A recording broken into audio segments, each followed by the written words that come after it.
بسم اللہ الرحمن الرحیم۔ ہر نماز کے بعد قرآن پاک کی یہ ایک سورت پڑھنے کا اپنا معمول بنا لیں۔ گھر بیٹھے بٹھائے آپ کے تمام معاملات خود بخود حل ہوتے چلے جائیں گے۔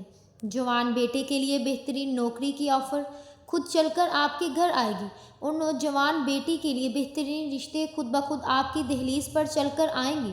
السلام علیکم ورحمۃ اللہ وبرکاتہ۔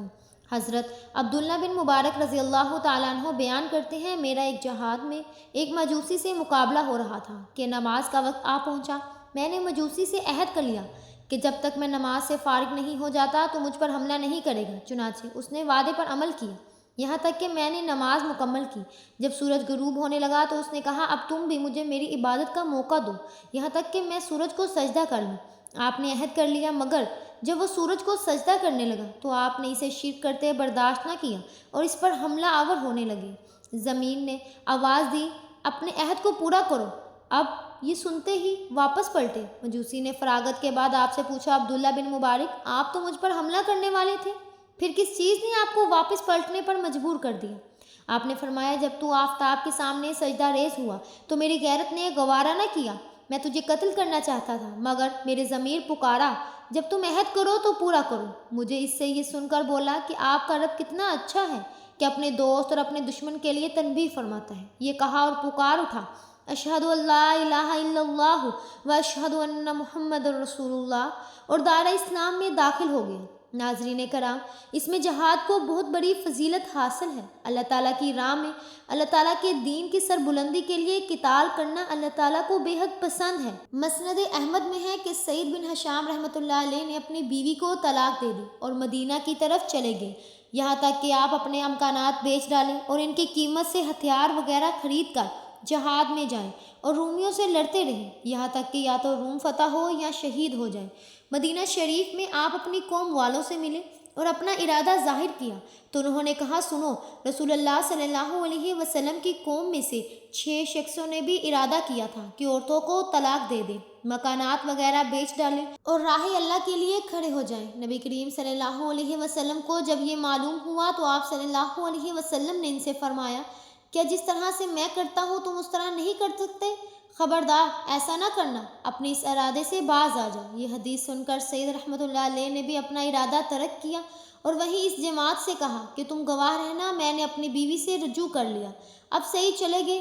پھر جب اس جماعت سے ملاقات ہوئی تو کہا کہ یہاں سے جانے کے بعد میں سیدنا عبداللہ بن عباس رضی اللہ تعالیٰ عنہ کے پاس گیا اور ان سے نبی کریم صلی اللہ علیہ وسلم کے وطر پڑھنے کی کیفیت دریافت کی تو انہوں نے کہا، اس مسئلے کو سب سے زیادہ بہتر طور پر سیدہ عائشہ رضی اللہ تعالیٰ عنہ بتا سکتی ہیں، تم وہی جاؤ اور ام المومنین ہی سے دریافت کرو اور ام المومنین سے ہی سنو۔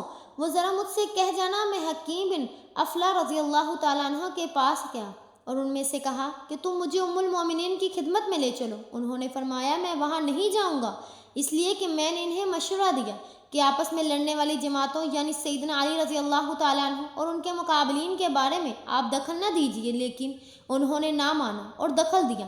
میں نے انہیں قسم دی اور کہا کہ نہیں، آپ مجھے ضرور وہاں لے چلیں۔ خیر بمشکل تمام وہ راضی ہوئے اور ان میں سے ان کے ساتھ گیا۔ ام المومنین رضی اللہ تعالیٰ عنہما نے حکیم رضی اللہ تعالیٰ عنہ کی آواز پہچان لی اور کہا، کیا حکیم ہے؟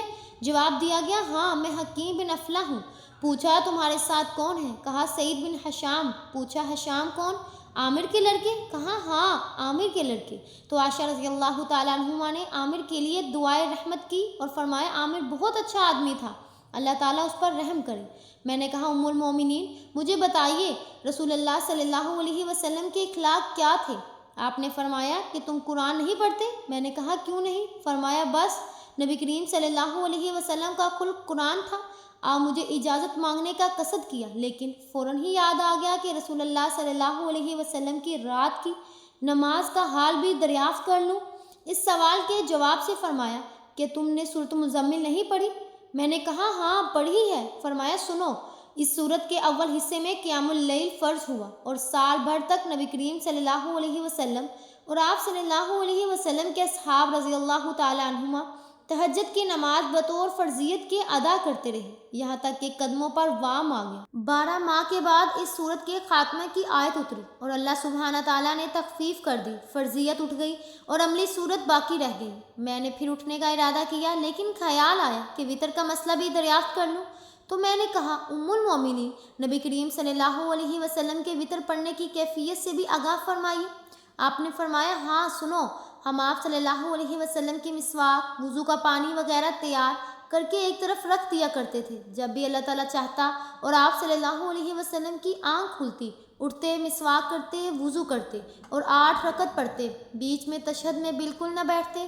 8ویں رکعت میں پوری کر کے آپ اتحیات میں بیٹھتے، اللہ تبارک و تعالیٰ کا ذکر کرتے ہیں، دعا کرتے ہیں اور زور و سلام پھیرتے ہیں کہ ہم بھی سن لیں۔ پھر بیٹھتے بیٹھتے ہی 2 رکعت ادا کرتے ہیں اور ایک وطر پڑھتے۔ بیٹا یہ سب مل کر 11 رکعتیں ہوئی۔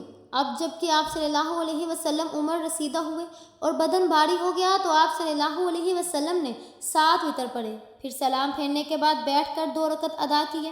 بس بیٹا یہ 9 رکعت ہوئے اور نبی کریم صلی اللہ علیہ وسلم کی عادت مبارک تھی کہ جب کسی نماز کو پڑھتے تو پھر اس پر دامت کرتے۔ ہاں اگر کسی شغل یا نیند یا دکھ تکلیف اور بیماری کی وجہ سے رات کو نماز نہ پڑھ سکتے تو دن کو 12 رکعت ادا فرما لیا کرتے۔ میں نہیں جانتی کہ کسی ایک رات میں رسول پاک صلی اللہ علیہ وسلم نے پورا قرآن پاک صبح تک پڑھا ہوا اور نہ رمضان کے سوا کسی اور مہینے کے پورے روزے رکھے ہوں۔ اب میں ام المومنین سے رخصت ہو کر ابن عباس رضی اللہ تعالیٰ عنہ کے پاس آئیں اور وہاں ان کی تمام سوال و جواب دہرائے۔ آپ نے سب کی تصدیق کی اور فرمایا اگر میری بھی آمد و رفت ام المومنین کے پاس ہوتی تو جا کر خود اپنے کانوں سے سنتا۔ یہ حدیث صحیح مسلم شریف میں بھی 746 نمبر پر موجود ہے۔ محترم ناظرین، اس حدیث پاک سے 3 باتوں کی اہمیت کا پتہ چلتا ہے۔ نمبر 1 کہ یہ دنیا داری سے کٹ کر عبادت یا جہاد کرنے کی کوئی اہمیت نہیں ہے۔ نبی کریم صلی اللہ علیہ وسلم نے ہرگز اس عمل کی ترغیب نہیں فرمائی بلکہ عبادات کو اپنے روزمرہ کی زندگی میں شامل کرنے کی ترغیب فرمائی ہے، اور اس سے بھی بڑھ کر یہ فرمایا گیا کہ اپنے روزمرہ کی زندگی میں بہتر اور خوشحالی کے لیے اللہ تبارک و تعالیٰ کے حضور دعا کی جائے، کیونکہ نبی کریم صلی اللہ علیہ وسلم نے فرمایا کہ تقدیر کو کوئی چیز بدل نہیں سکتی سوائے دعا کے۔ اس کا مطلب یہ ہے کہ بعض اوقات انسان کی تقدیر میں رزق کی فراوانی، خوشحالی، شادی بیاہ، اولاد وغیرہ کی نعمت نہیں ہوتی، لیکن جو انسانی عبادات کے ذریعے سے اللہ تعالیٰ سے اپنا تعلق مضبوط کر لیتے ہیں اور اپنے لیے نعمتوں کو طلب کرتے ہیں تو اللہ سبحانہ تعالیٰ اس کے لیے نصیب کے یہ نعمتیں لکھ دیتا ہے اور اسے عطا فرماتا ہے۔ نمبر 2 سورہ مزمل اور نمبر 3 تہجد۔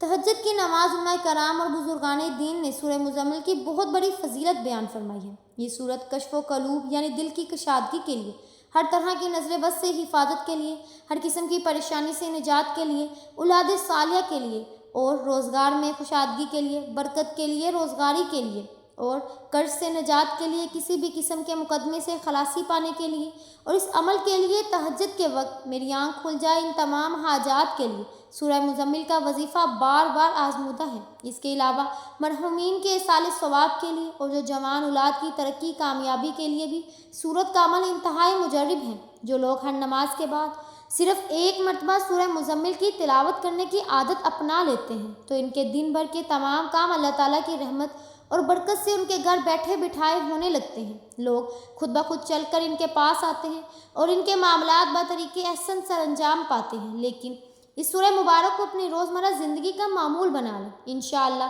اس کی برکات بہت جلد آپ تک پہنچنا شروع ہو جائیں گی۔ یہاں تک کہ سورہ مزمل زبانی یاد نہ ہو تب تک دیکھ کر پڑھیے، لیکن یاد کرنے کی بھی کوشش کرتے رہیں اور روزانہ زیادہ نہیں تو 1 لائن ضرور یاد کرتے رہیں۔ انشاءاللہ کچھ ہی دنوں میں یہ سورت آپ کے دل میں محفوظ ہو جائے گی اور پھر آپ کو اس کی تلاوت کا اور بھی زیادہ لطف حاصل ہونے لگے گا انشاءاللہ۔ آج کے دور کا سب سے بڑا مسئلہ اولاد کی کامیابی ہے اور اولاد کے لیے والدین بے حد پریشان رہتے ہیں۔ بہت سے لوگوں کے پڑھے لکھے بچے بچیاں آج کل قابل قدر ملازمت نہ ملنے کی سبب سے چھوٹی موٹی ملازمت کرنے لگتے ہیں، پھر کوئی چھوٹا موٹا کاروبار کرنے پر مجبور ہو جاتے ہیں۔ ایسے والدین کے لیے بے حد فوائد کا حامل ہے۔ اس کے علاوہ جن ماں باپ کی بچیاں گھر بیٹھی ہیں اور اچھے رشتوں کی تلاش میں ہیں تو ایسے والدین بھی سورہ مزمل کے اس عمل کو اپنی زندگی کا معمول بنا لیں تو انشاءاللہ چند ہی دنوں کے عمل سے جوان بیٹیوں کے لیے اچھے سے اچھے رشتے خود چل کر گھر میں آنے لگیں گے۔ بیٹیوں کا نصیب اس عمل سے برکت سے کھل جائے گا اور ہر طرح کا فکر و فاقہ جاتا رہے گا انشاءاللہ۔ ہر نماز کے بعد یہ سورہ مبارکہ اس طرح پڑھیں کہ اول آخر ایک مرتبہ درود پاک پڑھیں، درمیان میں یہ سورہ مبارکہ پڑھیں اور پھر اللہ رب العالمین کے حضور اپنے مقاصد پیش کریں۔ جو بھی حاجت ہو، جو بھی پریشانی ہو، اس کے لیے صدقے دل سے دعا کریں۔ اللہ تعالیٰ سے دعا ہے کہ نیکی کی بات کو سننے، سمجھنے اور اس پر عمل کرنے کی توفیق و طاقت عطا فرمائے۔ میرا سنانا اور آپ کا سننا اپنی عظیم بارگاہ الہی میں قبول و منظور فرمائے، آمین یا رب العالمین۔ ناظرین کرام، آخر میں درخواست ہے کہ میری آج کی اس معلوماتی ویڈیو کو لائک اور شیئر ضرور کیجیے گا اور ہمارے چینل پاکیزہ وظائف کو ضرور سبسکرائب کیجیے گا۔ ملتے ہیں اگلی ویڈیو میں، تب تک کے لیے اللہ حافظ۔